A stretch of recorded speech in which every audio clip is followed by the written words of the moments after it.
नमस्कार, मी अगस्त्य चव्हाण. नमस्कार, मी खगोलनारायण चव्हाण. हा आमचा कृष्ण अर्जुन टॉक शो या यूट्यूब चॅनलचा भाग दुसरा आहे. तो कृष्णा, आपण मागच्या वेळेस काय काय बघितलं होतं थोडक्यात सांगशील? म्हणजे आपण बघितलं की अर्थ इव्हॉल्व कशी झाली, तीन आपण प्रकारची इव्होल्युशन बघितली.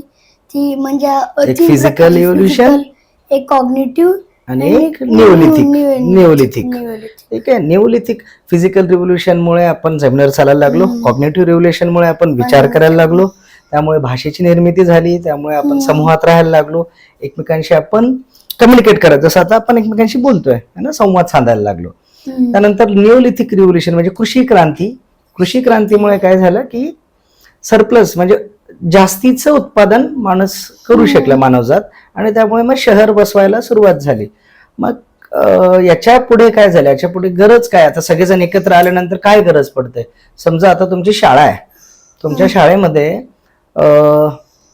मधली सुट्टी झाली, सगळेजण मधल्या सुट्टीला कशा पळतात इकडे तिकडे, है ना? एका असं ऐकतात का एकमेकांचं कोणी काही? कधी ऐकतात मग? तेव्हा म्हणजे संपून जातो तो ब्रेक किंवा काही पण असतं टाइम मधला. ओके, पण मग ते तुम्हाला कसं कळतं की तो संपलाय? असं बेल वाजते. बेल वाजते, ठीक आहे, बेल वाजते. आणि त्याच्यानंतर मग जो बाहेर असतो त्याला काय होतं? जर समजा बेल वाजल्यानंतर पण कोणी वर्गात गेलं नाही तर मग त्याला काय होतं? शिक्षा मिळण्याचं. शिक्षा मिळते, बरोबर. तर म्हणजे शिक्षेच्या भीतीने का असे ना, पण तुम्ही एकत्र एका वर्गामध्ये जातात. आणि प्रत्येक जण, आता तुमचे किती तुकडे आहेत तुमच्या शाळेत? डिव्हिजन्स तीन आहेत. एक आहे तुमची, मग प्रत्येक डिव्हिजनची मुलं आपापल्या आपल्या तुकडीमध्ये कशी जातात बरं? असंच म्हणजे लाईन करून जातात. आणि म्हणजे मग एका तुकडीचा मुलगा दुसऱ्या तुकडीत गेल्यानंतर त्याला परत त्याच्याच तुकडीमध्ये पाठवलं जातं, बरोबर. म्हणजे एक प्रकारे तुमच्या शाळेमध्ये सुद्धा एक असं प्रशासन आहे ना, की कोणी कुठल्या इयत्तेची, बरं 5वीच्या वर्गामध्ये 4थीचा मुलगा बसणार आहे का? पहिलीच्या वर्गामध्ये 10वीचा मुलगा जाणार आहे का? नाही जाणार आहे ना. म्हणजे एक प्रशासन आणि एक नियम तयार झाले, बरोबर. हे नियम पाळावे याच्यासाठी तुमचं जे शाळेचे प्रशासन आहे ते काम करत असतं. त्याच्यामध्ये हेडमिस्ट्रेस आल्या, त्यानंतर सुपरवायझर्स आले, त्यानंतर तुमचे क्लास टीचर्स आले, तुमच्या मदत करणाऱ्या त्या दीदी असतील किंवा सिक्युरिटी सुरक्षा रक्षक असतील, हे सगळे मिळून तुमच्या शाळेचं संचालन करतात, बरोबर. शाळेमध्ये सगळ्यांनी एकत्र यावे यासाठी असे नियम केलेले आहेत. तसं माणसाने सुद्धा एकत्र राहावं यासाठी नियमांची गरज पडली. सगळे कारण एकत्र आले ना, झाडांवरून जमिनीवरून एका शहरामध्ये आले सगळेजण. मग एकमेकांचं ऐकलं पाहिजे लोकांनी.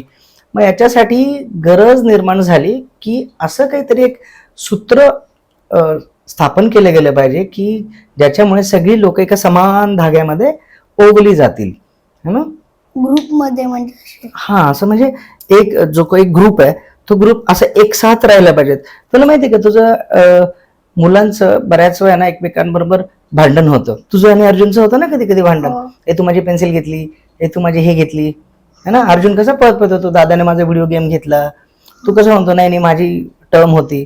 मग अशा वेळेस आम्हाला माहित नसतं, मला आणि मम्माला, की नेमकं कोणी कोणाची खोडी काढली आहे. मग आम्ही तुम्हाला काय करतो, देवापुढे घेऊन जातो, बरोबर. आणि देवाला काय सांगतो? त्याने खोटं बोललं त्याला शिक्षा द्या. ज्याने खोटं बोललं त्याला शिक्षा द्या. मग तुमच्यापैकी कोणीतरी खरंच सांगतं की नाही, है ना. मग त्याला काही पोलिसांची गरज लागत नाही, न्यायपालिकेची गरज लागत नाही, जे आहे ते खरं सांगतात. म्हणजे एक प्रकारे तू आणि अर्जुन एकमेकांमधलं जरी भांडण नसलं, भावाभावांमध्ये सख्खे भावंड आहेत तुम्ही, तरी देव आपल्याला वरून बघतोय ह्या भीतीने, आणि देव आपल्याला शिक्षा करेल ह्या भीतीमुळे काय असे ना, तुम्ही जे खरं ते सांगतात की नाही, बरोबर. मग तसंच धर्माची स्थापना करण्याची जी कल्पना आहे ती आपले जे आधीची जी माणसं होती त्यांना त्यावेळेस सुचली की असं एक समान सूत्र असलं पाहिजे ज्यामध्ये सगळी लोक एकत्र येऊन नांदली पाहिजेत. आणि ज्याच्यामुळे ते जे रक्ताच्या नात्यापेक्षा सुद्धा घट्ट नातं निर्माण झालं पाहिजे.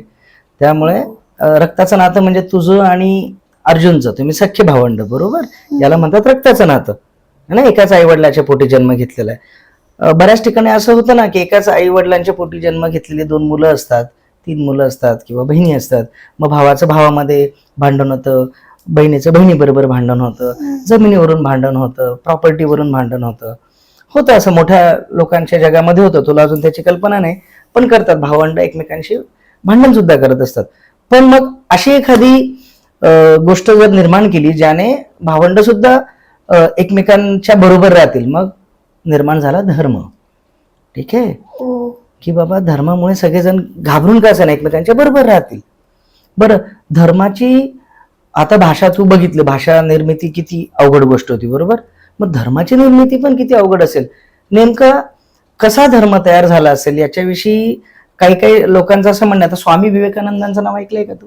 हो. स्वामी विवेकानंद हे खूप मोठे हिंदू धर्माचे खूप मोठे विचारवंत आणि असे साधू होते.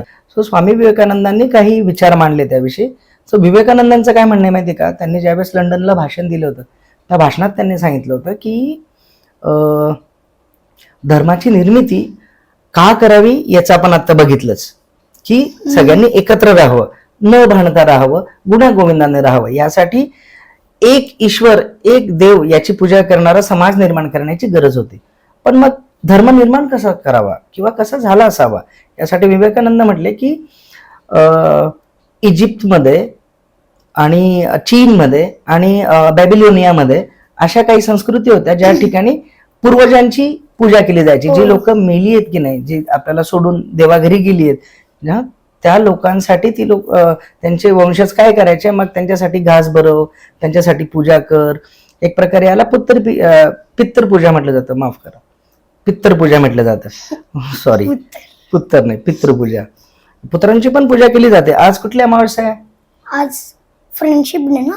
फ्रेंडशिप डे आहे, पण आज आपण अजून एक अमावस्या साजरी केली घरात, दीप अमावस्या, दर्श अमावस्या.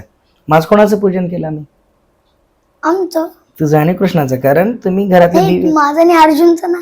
तुझं आणि अर्जुनचं. मी काय म्हणलो? कृष्ण. सॉरी, माफ कर. तुझं आणि अर्जुनची पूजा केली म्हणजे तुम्ही दिवे आहेत घरातले म्हणून तुमची पूजा केली की नाही.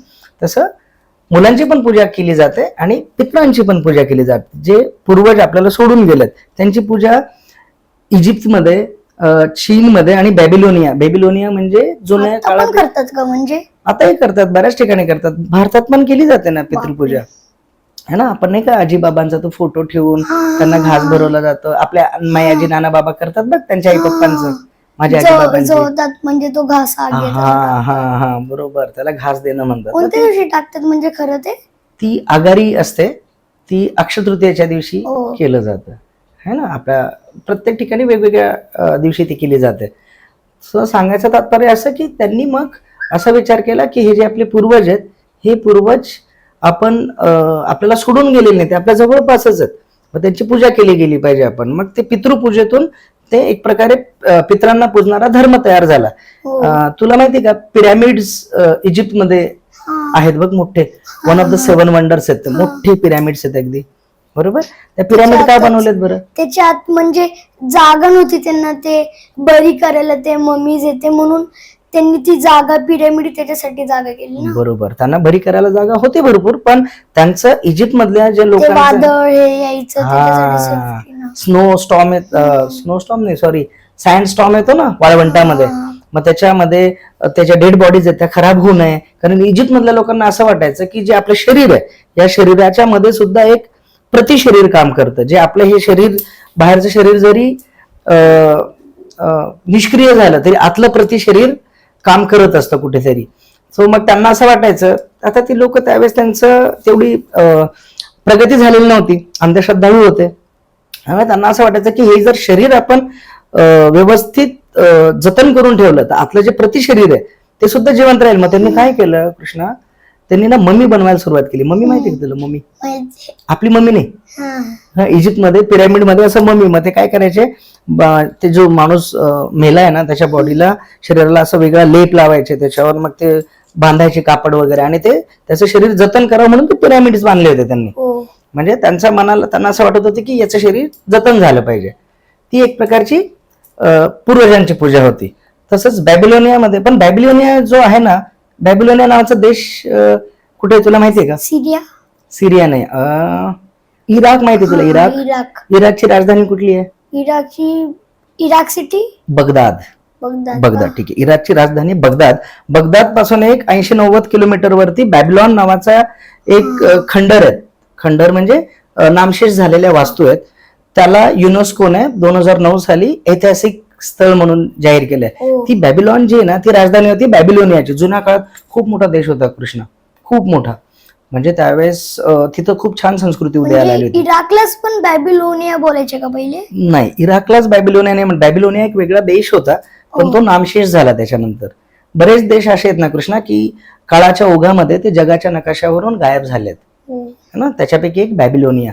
तर त्या बॅबिलोनियातल्या लोकांचं असं होतं मात्र, की त्यांना असं वाटायचं की शरीर सोडल्यानंतर जो प्रतिशरीर शरीराच्या बाहेर जातो ना, तो प्रेतात्मा बनते.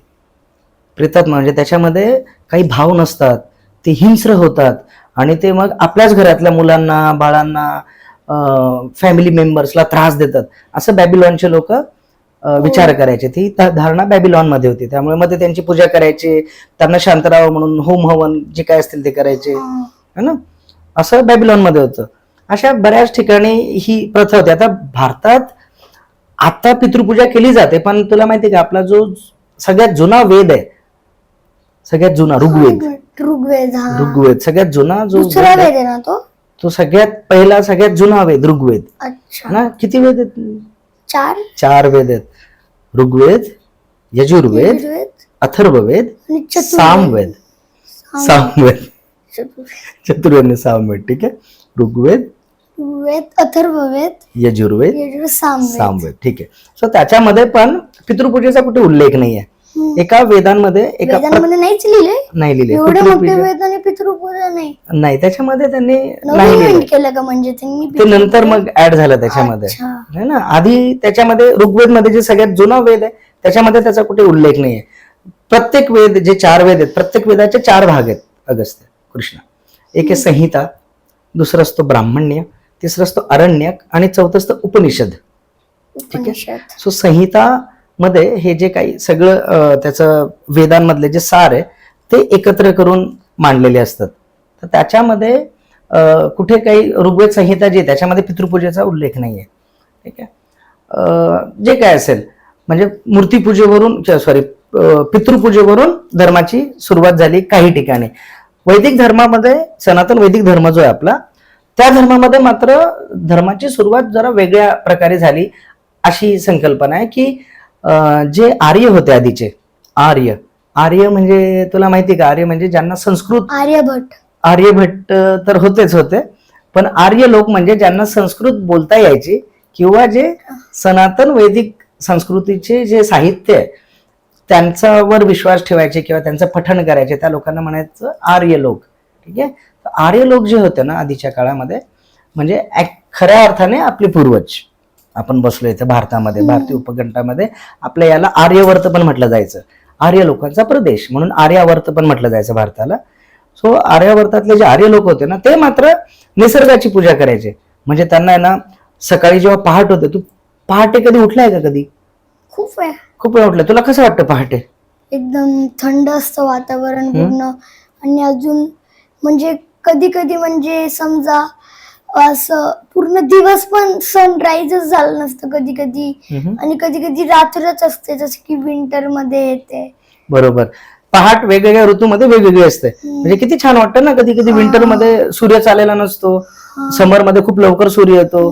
सो मग आधीचे जे लोक होते ना, आर्य लोक, त्यांना हे पहाटेचं खूप अप्रूप वाटायचं की सूर्य रात्रभर नसतो, सकाळी कसा कुठून येतो. त्यानंतर जेव्हा ते समुद्राला बघायचे त्यावेळेस त्यांना त्या समुद्राविषयी पण खूप अप्रूप वाटायचं की अरे काय मोठा आहे समुद्र. त्यानंतर नदी बघितल्यानंतर त्यांना छान वाटायचं. झाडांवर त्यांचं विशेष प्रेम होतं.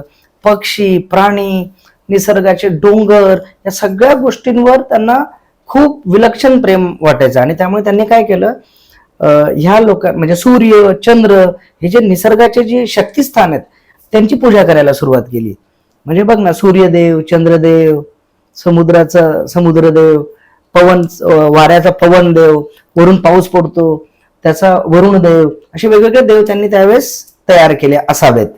बरोबर. जे काय असेल म्हणजे पितृपूजेमुळे धर्म स्थापन झालं. निसर्गाचे पण देव आहे, म्हणजे पावसाचा देव आहे ते सगळं.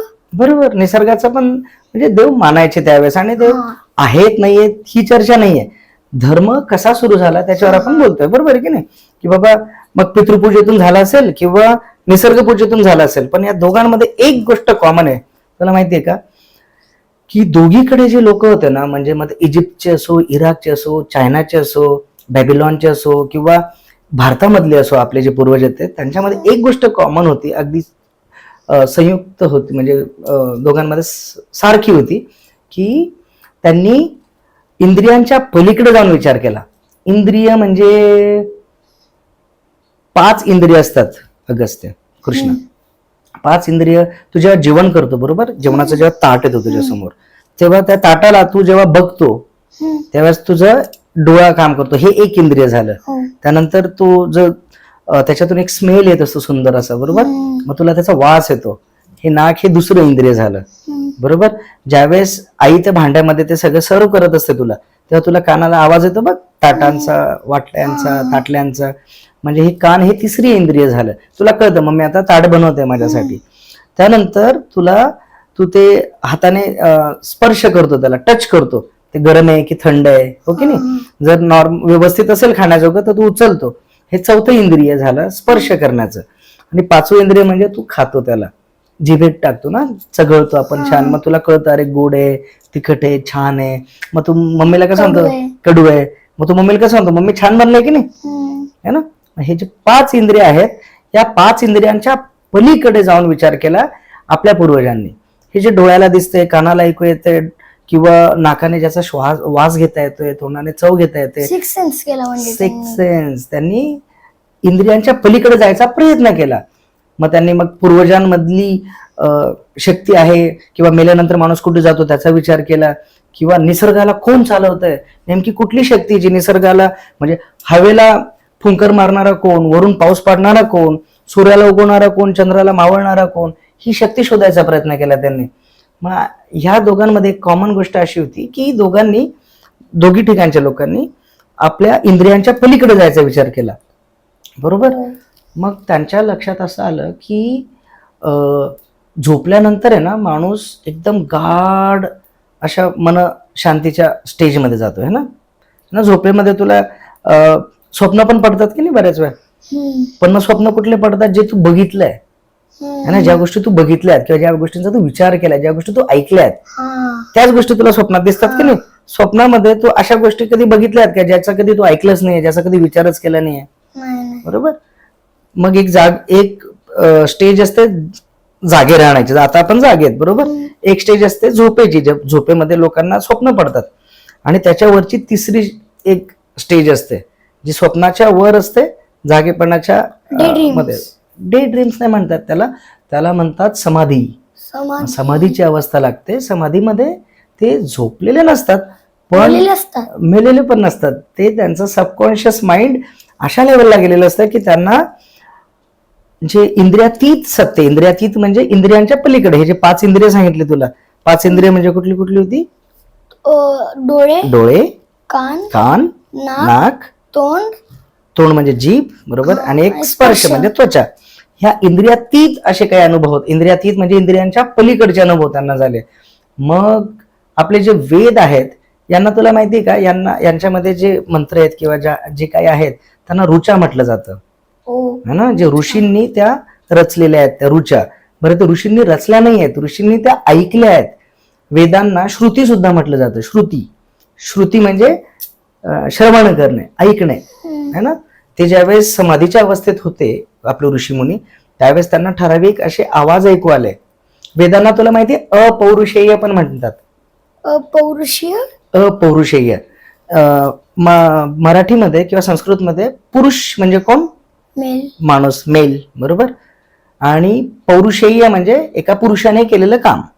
ठीक आहे. आता हा टेबल आहे, हा एक कुठल्या तरी पुरुषाने किंवा स्त्रीने बनवला असेल की नाही, त्यामुळे याच्या मागे काम करणारी शक्ती पौरुषांची किंवा पौरुषेय शक्ती आहे. अपौरुषेय म्हणजे सूर्य, चंद्र, हे अपौरुषेय. ते आपल्याला कुठलाही पुरुष त्यांच्यावर हक्क नाही गाजवू शकत, नेचरने बनलेले. जो ज्या गोष्टी पुरुषांना किंवा मानव जातीला शक्य नाही आहेत, ज्या गोष्टी दैवी अनुभूतीनेच बनल्या आहेत त्या गोष्टींना म्हटलं जातं अपौरुषेय, ज्याची रचना देवाने केलेली आहे, ईश्वराने केली, किंवा निसर्गात जी एक शक्ती तिने केलेली आहे. सो वेद जे आहेत ना हे कुठल्या माणसांनी लिहिलेले नाही आहेत, वेद माणसाने नाही लिहिले, त्यांना अपौरुषेय म्हटलं जातं. म्हणजे कुठल्याही पुरुषाने ते लिहिलेले नाही आहेत. हे माहिती होतं तुला? नाही, मला देवाने क्रिएट केलंय म्हणजे वेदांना. देवांनी जे काही मंत्रोपचार केलेले आहेत किंवा जे काही ठराविक अशा संदेश दिलेले आहेत, ते जेव्हा आपले ऋषी जेव्हा ध्यानस्थ बसले ध्यान मुद्रेमध्ये, त्यावेळेस त्यांना जे कानाला ऐकू आलं त्याला त्यांनी श्रुती म्हटलं, की ते काहीतरी आम्हाला ऐकू आलं. आणि मग त्यांनी ते संहिता, म्हणजे वेदांची जी संहिता असते, संहिता, अच्छा. त्या संहितेमध्ये सगळं लिहून काढलं. म्हणजे त्यांनी ऐकलं, ते 4 भागांमध्ये डिवाइड करून तसे 4 वेद बनले का? 4 वेद बनले आहेत अशा प्रकारे. पण मग ह्या केवढं ऐकलं त्यांनी. हो, मग त्यामुळे ही जी समाधीची स्थिती आहे, ही स्थिती फक्त वैदिक धर्मामध्येच नोंदवलेली असं नाहीये. इस्लाम धर्म, ख्रिश्चन धर्म, बौद्ध धर्म, जैनिझम या सगळ्यांमध्ये असं सांगितलं जातं, त्यांचे जे धर्माचे प्रवर्तक आहेत त्यांना समाधी अवस्था लाभलेली आहे, त्यांना समाधी अवस्थेमध्ये जाऊन त्यांना सत्याचं ज्ञान झालेलं आहे असं त्यांनी त्या धर्मातल्या लोकांनी सांगितलेलं आहे. म्हणजे आपण आतापर्यंत बघितलं की धर्माची गरज यासाठी होती की सगळ्यांना एकत्र येण्यासाठी, आणि धर्माची निर्मिती एक तर पितृपूजेतून झाली किंवा निसर्गपूजेतून झाली, जे काही कारण असेल. पण प्रत्येक धर्म आपल्याला काय फॉलो करायला सांगतो? आपल्याला रूल्स कशासाठी? की चांगलं वागा, चांगलं बोला, एकमेकांची काळजी घ्या, खोटं बोलू नका, पाप करू नका, एकमेकांना मारू नका, जीव हत्या करू नका, है ना, प्राण्यांवर दया करा, भूत दया करा. हे सगळं आपल्याला कोण शिकवतं? धर्म शिकवतं. म्हणजे देवाने हे सांगितलेलं आहे, बरोबर. मग हे जर चांगलं असेल तर असं जो वागतो तो त्या माणसाला देव काय करतो? आशीर्वाद देतो. आणि हे जो ऐकत नाही, याच्या विरुद्ध जो वागतो त्याला देव काय करतो? पाप देतो, शिक्षा देतो, त्याला नरकामध्ये टाकतो. स्वर्गात जो चांगला वागेल त्याला स्वर्ग मिळेल, जो वाईट वागेल त्याला नरक मिळेल, आणि मध्यम असेल त्याला पुनर्जन्म मिळेल. बरोबर, एक्झॅक्टली. मग तो जन्म मृत्यूच्या फेऱ्यामध्ये अडकून राहणार आहे. जो मध्यम येतो, जो काही चुकीच नाही ना, मध्यम येतो, तर मग त्याने पूर्ण पुण्यही नाही केलं, त्याने पूर्ण पापही नाही केलं, त्याच्या चुकून का ना त्याच्या ड्रॉ झालेला आहे. ठीक आहे, त्याला नरकात पण नाही पाठवलेलं, पण त्याला ह्या भवसागरामध्ये अडकून ठेवलंय. जे काय असेल, हाच विचार इस्लाम धर्मामध्ये पण आहे. जर तुम्ही चांगलं काम केलं तर तुम्हाला आपण स्वर्ग म्हणतो, ते काय म्हणतात? जन्नत. इस्लाम धर्मामध्ये जन्नत म्हटलं जातं. जर तुम्ही चांगलं काम कराल तर तुम्हाला जन्नत मिळेल, आणि जर वाईट काम कराल तर तुम्हाला जहन्नुम मध्ये, म्हणजे नरक म्हणजे जहन्नुम म्हणतात. ख्रिश्चन लोक काय म्हणतात? जर देवासारखे, मग त्यांच्यामध्ये हेवन आणि हेल आहे. सो असं प्रत्येक धर्माची गरज यासाठीच होती की लोकांमध्ये चांगलेपणा बिंबवावा, लोकांनी एकत्र राहावं, चांगलं वागावं, त्यासाठी धर्माची निर्मिती झाली. हे जे आहे धर्मांमध्ये भांडण, माझा धर्म मोठा, तुझा धर्म छोटा, हे आता काही वर्षांमध्ये, गेल्या काही शेकडो वर्षांमध्ये हे सुरू झालंय. पण धर्माची खरी जी सुरुवात झाली ती एकमेकांमध्ये भांडण्यासाठी नव्हती. म्हणजे पहिले काय होतं, आता काय ते धर्माच होऊन गेलं ना. बरोबर. काही जण काय म्हणतात, आता उदाहरणार्थ मी तुझे वडील आहेत, तुझ्या मित्राचे कोणी असेल, धर्माचं म्हणजे अर्थच वेगळं होतं कोणता. बरोबर. धर्म कशासाठी होता? धर्म म्हणजे युनाइट करण्यासाठी. आणि आताच्या शेकडोच्या लोकांनी तर पूर्ण म्हणजे धर्माला ग्रुपच केला आणि बोलते की आमचा धर्म मोठा आहे, छोटा. म्हणजे बरोबर. कुठलाच धर्म एकमेकांवर कुरघोडी करण्यासाठी नाही बनवलेला आहे. प्रत्येक धर्म आपल्या इथल्या लोकांनी एकमेकांमध्ये गुण्यागोविंदाने राहावं त्याच्यासाठी बनवला होता. बरोबर. एखादा मुलगा जर म्हटलं माझेच पप्पा सगळ्यात छान आहेत, तुला कसं वाटेल? नाही, माझे पप्पा सगळ्यात छान आहे असं नसतं. तुझे पप्पा छान आहेत म्हणून माझे वडील वाईट आहेत किंवा असं नसतं ना. किंवा मी जर म्हटलं माझाच मुलगा जगात सगळ्यात सुंदर आहे, बाकीची मुलं काही चांगली नाहीत, असं नसेल ना.